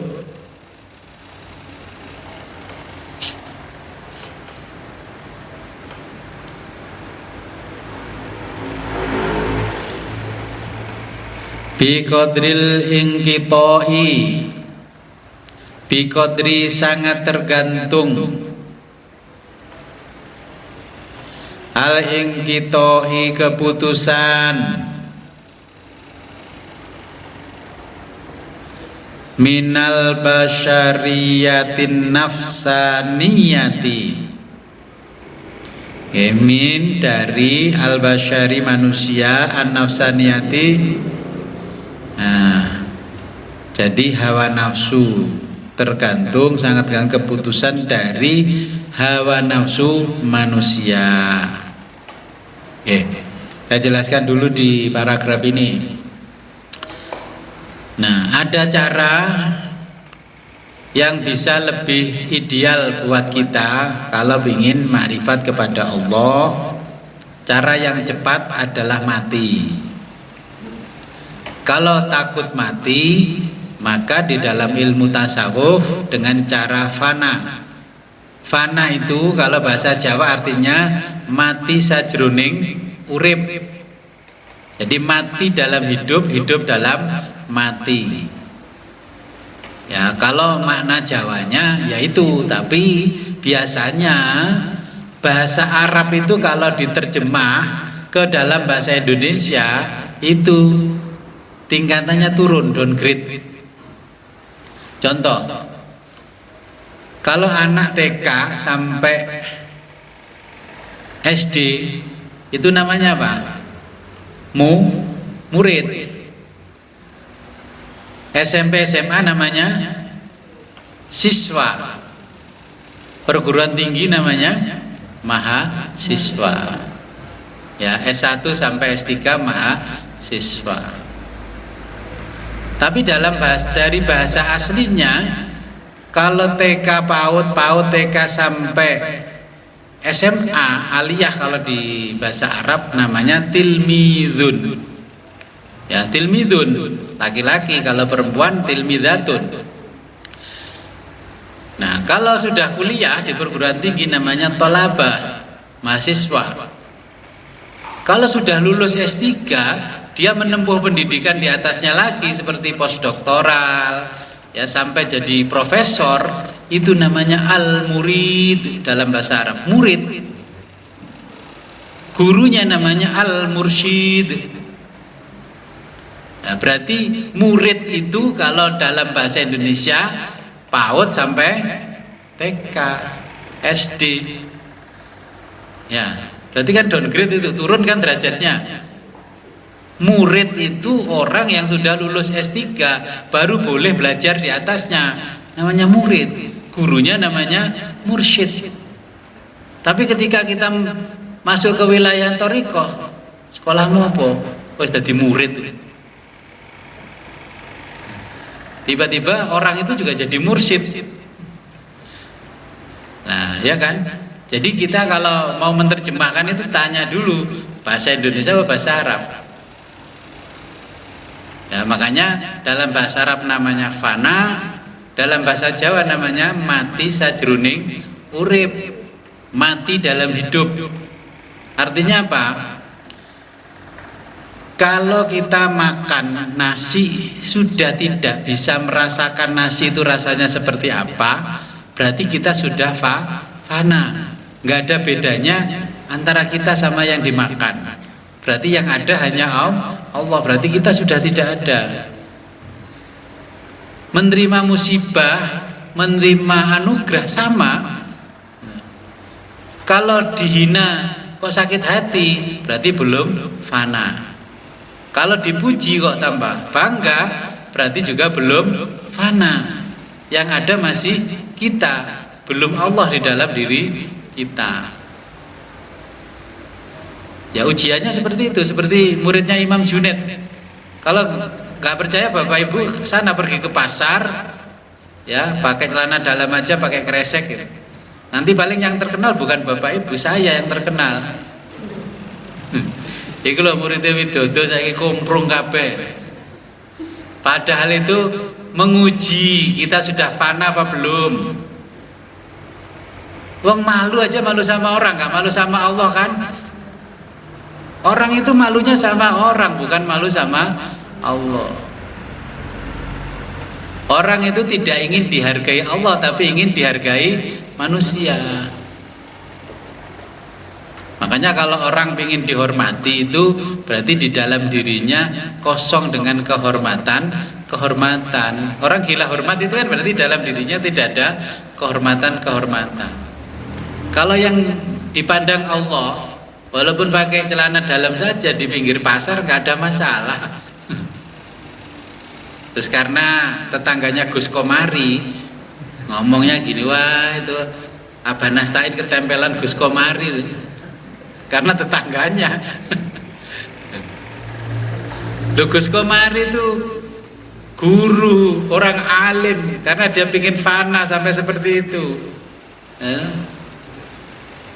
Orang yang nggak paham dipikir gila, itu pingin fana, urip sakjroning mati. Langkahnya pun bukan langkahnya dia, langkahnya pun langkahnya Allah. Gitu. Ini yang namanya fana. Tapi orang waras berperilaku seperti orang gila dan terus. Nah, jenengan gimana, pengen fana apa mempertahankan kehormatan di depan manusia? Oh, nanti faktanya di padang mahsyar juga ditelanjangi. Kata iblis gini, kan di sana kan rame-rame yang telanjang. Makanya ketika iblis disuruh sujud kepada Adam tidak mau. Apa jawabnya iblis? Kenapa kamu nggak mau, iblis? Suruh sujud kepada Adam. Ya Allah, karena saya tahu engkau ini menakdirkan aku masuk neraka, makanya aku nggak mau sujud. Aku sujud pun tetap masuk neraka. Itu pembelaannya iblis. Dalam ilmu filsafat namanya apa kemarin? Apologi. Iblis kepada Allah ngomong begitu di Quran itu. Ngapain saya sujud-sujud? Saya sudah ditakdirkan tidak masuk surga, tetap ditakdirkan masuk neraka, jadi intipnya neraka. Itu apologinya iblis. Makanya iblis disuruh telanjang badan di pasar tidak mau. Saya telanjang juga tetap masuk neraka. Saya telanjang nggak telanjang sudah disebut orang gila, Gus, di kampung. Ngapain saya harus telanjang di pinggir pasar bawa umplung?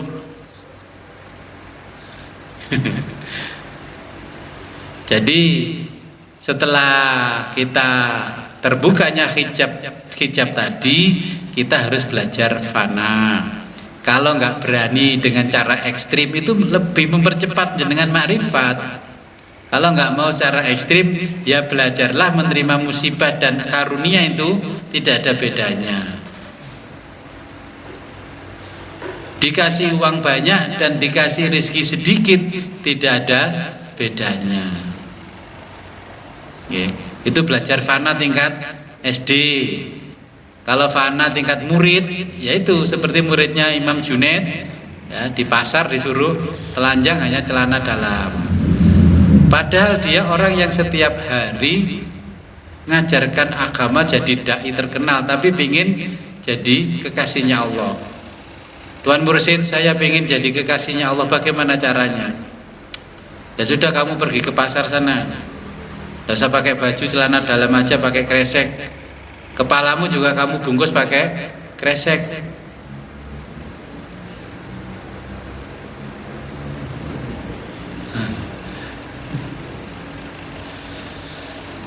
Makanya nanti mau beramal pun, nyumbang masjid, nyumbang apapun ya demi amal soleh, itu tanya ke diri kita, ini perintah Allah apa perintah nafsu? Kan kita sebenarnya sudah tahu kan, kalau ini perintahnya nafsu atau perintahnya Allah. Kalau yang ada terbersit di sebelah kiri kok popularitas, ya berarti perintahnya nafsu. Ya jangan nyumbang dulu.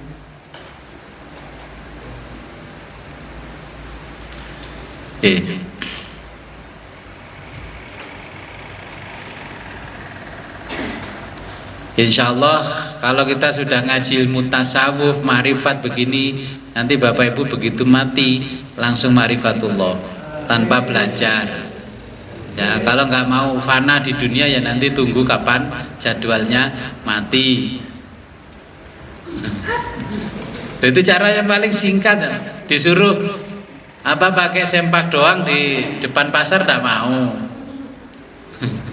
Saya ini loh Gus, kepala SMA Negeri 1 kok disuruh gitu, nanti kondang kalau kok Gus. Ya enggak, sekarang sudah enggak kondang, namanya viral. Viral, kepala sekolah SMA negeri telanjang dada. Itu perlu dibawa ke barak militer, dititipkan Kang Dedi.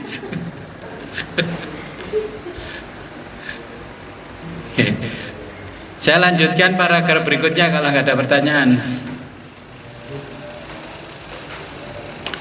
Walaisa, dan bukanlah,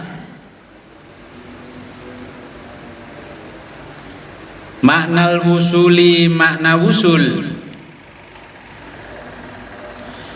ilallahi ta'ala, kepada Allah Ta'ala,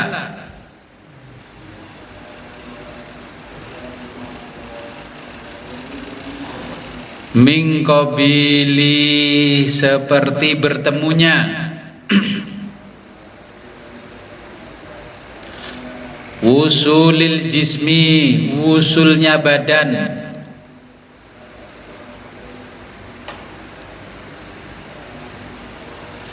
ilal mujzam, ilal majsami, dengan badan,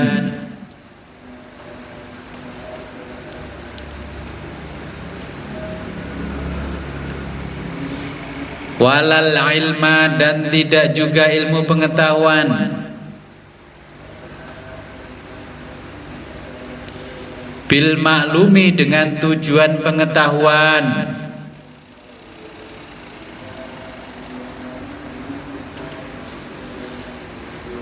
walal akli, dan tidak juga pikiran,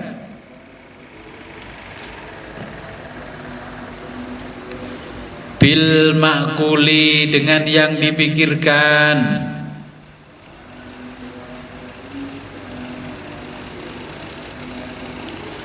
walal wahmi, dan tidak juga angan, tidak juga dugaan,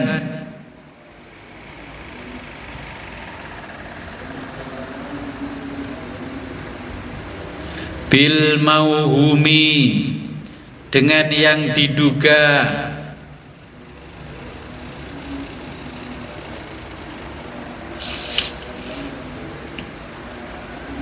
famaknal wusuli, yang dimaksud wusul,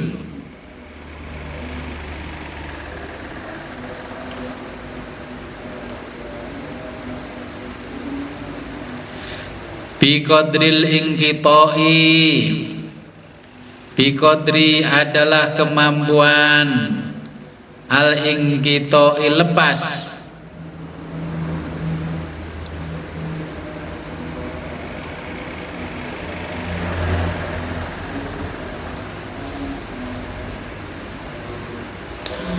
an ghairihi, dari selain Allah,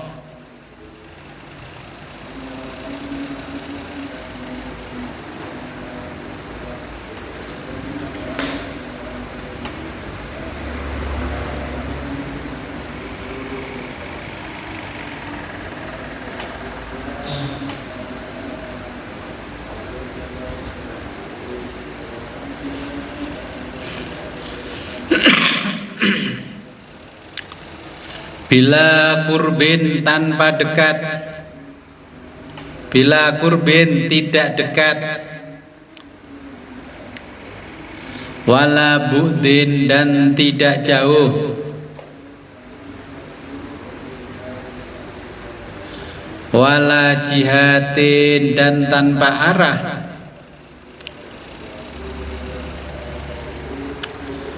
wala muqabalatin, dan tanpa berhadapan,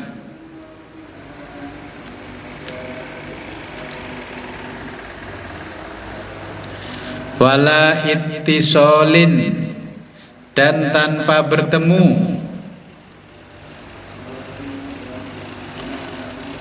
wala infisolin, dan tanpa berpisah,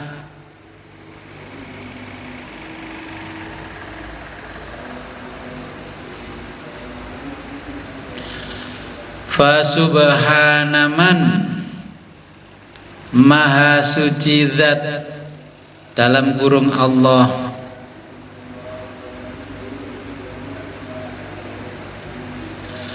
fi zuhurihi, dalam zahirnya,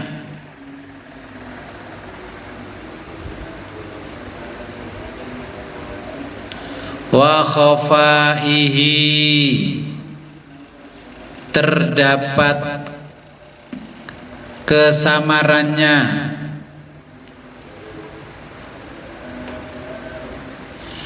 wa tajallihi, ada penampakannya,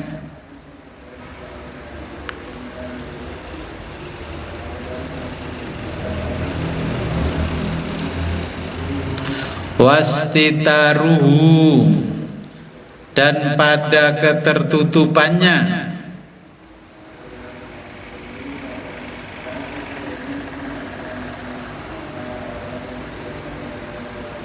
wa fi ma'rifatihi,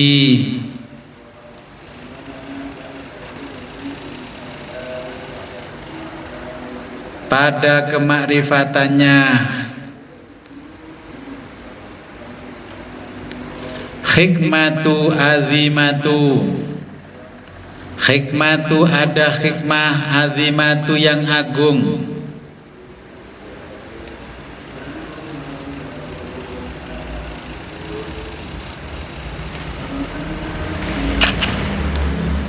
faman barang siapa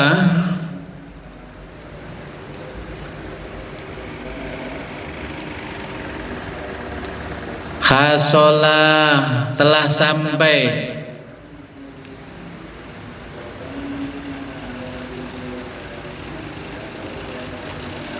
zalika, hasolah telah sampai ke alam ini, zalikal makna, artinya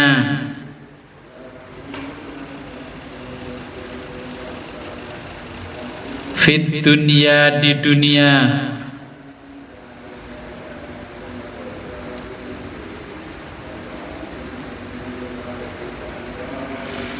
wa hasaba, dia mengetahui, nafsahu, kadar dirinya,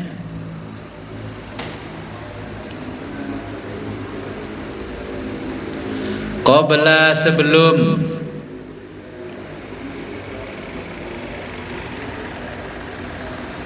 ayyuhasaba, dia dihisab Allah,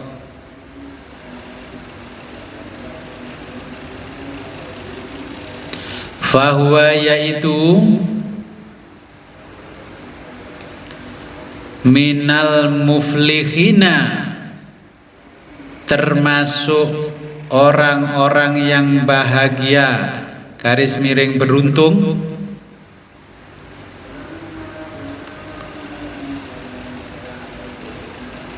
wa illa, dan jika tidak,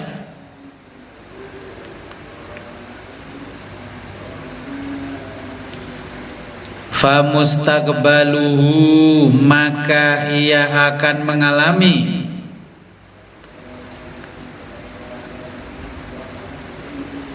uqubatun, kesulitan-kesulitan,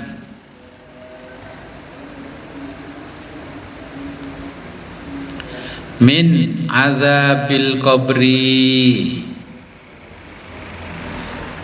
seperti azabil qabri, siksa kubur,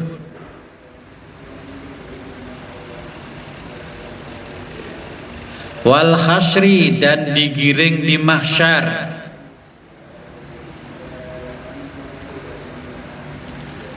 wal hisabi, dan perhitungan amal,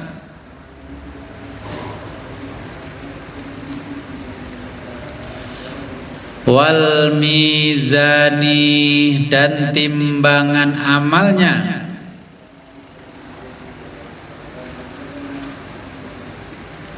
wassirati, dan melewati sirotol mustaqim,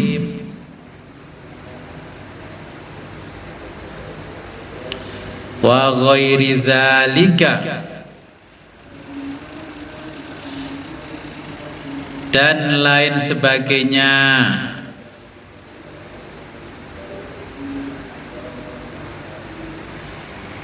min syadaidi, dari segala hal, min syadaidi, dari segala hal yang berat, al akhirati, di akhirat. Jadi sebenarnya di dalam tabir gelap pun ada kemakrifatan, di dalam tabir yang cahaya pun ada kemakrifatan. Nah, kemakrifatannya berbeda, seperti akal, pikiran dengan yang dipikirkan. Saya memikirkan ini, berdoanya ini, nggak taunya kok hasilnya seperti ini. Itu berbeda antara pikiran dengan yang memikirkan dan yang dipikirkan. Nah, itu adalah terdapat kemakrifatan. Kalau sudah bisa seperti itu, contohnya begini, contohnya paling gampang.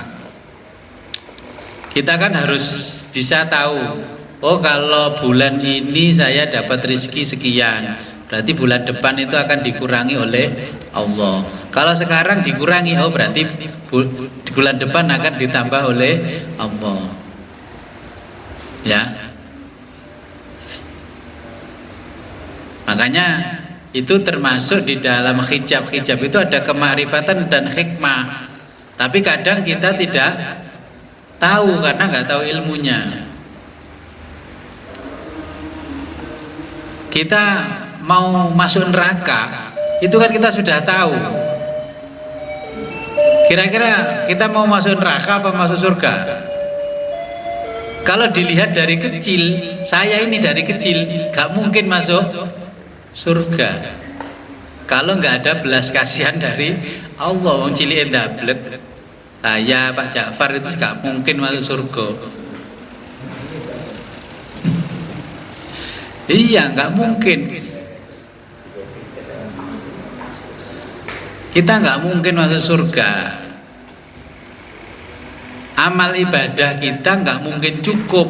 Perjalanan pintu kubur sampai alam kubur sana itu 70 tahun lamanya. Waktunya waktu akhirat, bukan waktu dunia. 1 hari di sana 1000 tahun di sini. Mana mungkin amal kita cukup?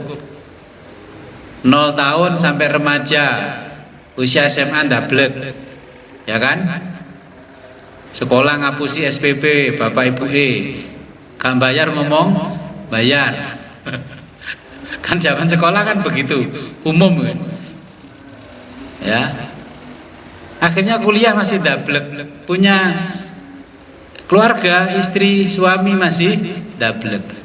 Tobat-tobat umur 45 tahun, terus mati umur 60 tahun, 15 tahun ditimbang jeglek. Kan itu sudah gambaran toh kalau kita nggak mungkin masuk surga kecuali dapat rahmatnya Allah. Kata Nabi tetap dapat rahmatnya Allah. Jadi kita sudah tahu kira-kira terpleset nggak di Sirotol Mustaqim, ya. Bapak Ibu yang hadir di majelis, habis ngaji jangan pulang dulu ya. Nanti ikut mendoakan, itu ada saya mau berdoa, ya, supaya hajatnya dikabulkan oleh Allah. Saya sembelihkan ayam. Ada pertanyaan?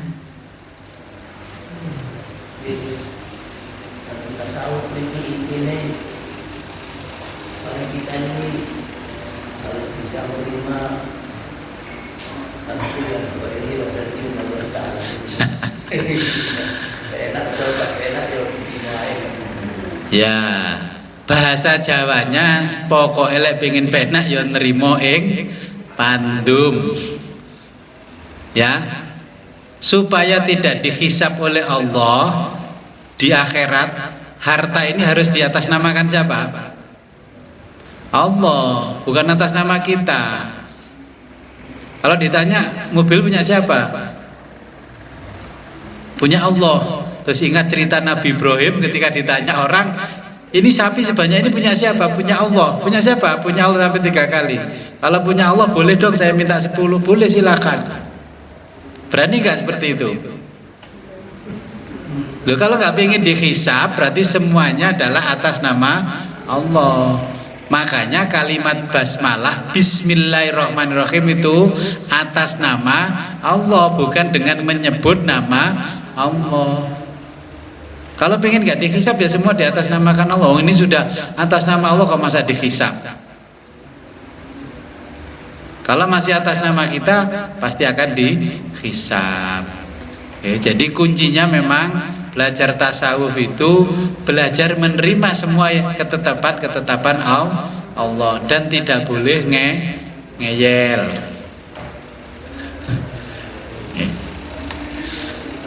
Oke, sebelum kita akhiri, marilah kita berdoa kepada Allah semoga apa yang kita pelajari pada malam hari ini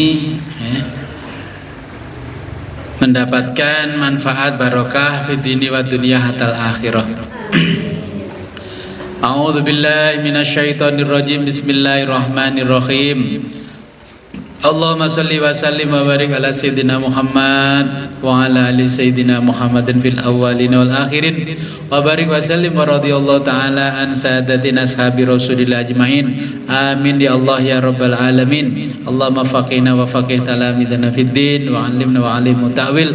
Allahumma arham ummat sayyidina Muhammad, Allahumma ajbur ummat sayyidina Muhammad, Allahumma aslih ummat sayyidina Muhammad, Allahumma faridan ummat sayyidina Muhammadin sallallahu alaihi wasallam.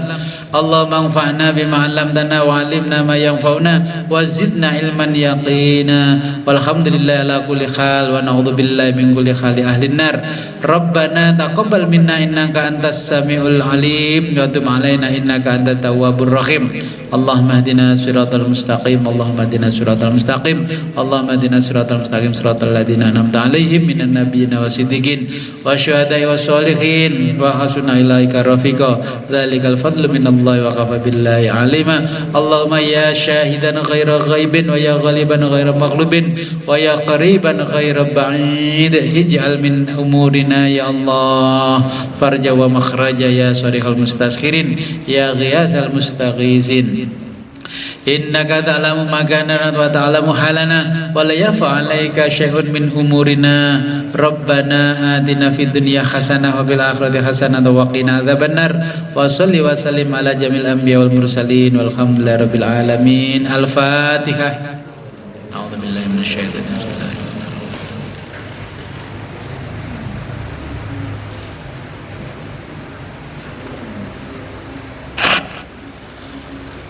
Akhirul kalam, ihdinas siratal mustaqim wa billahi taufiq wal hidayah wa ridha wal inayah. Wassalamualaikum warahmatullahi wabarakatuh. Waalaikumsalam warahmatullahi wabarakatuh.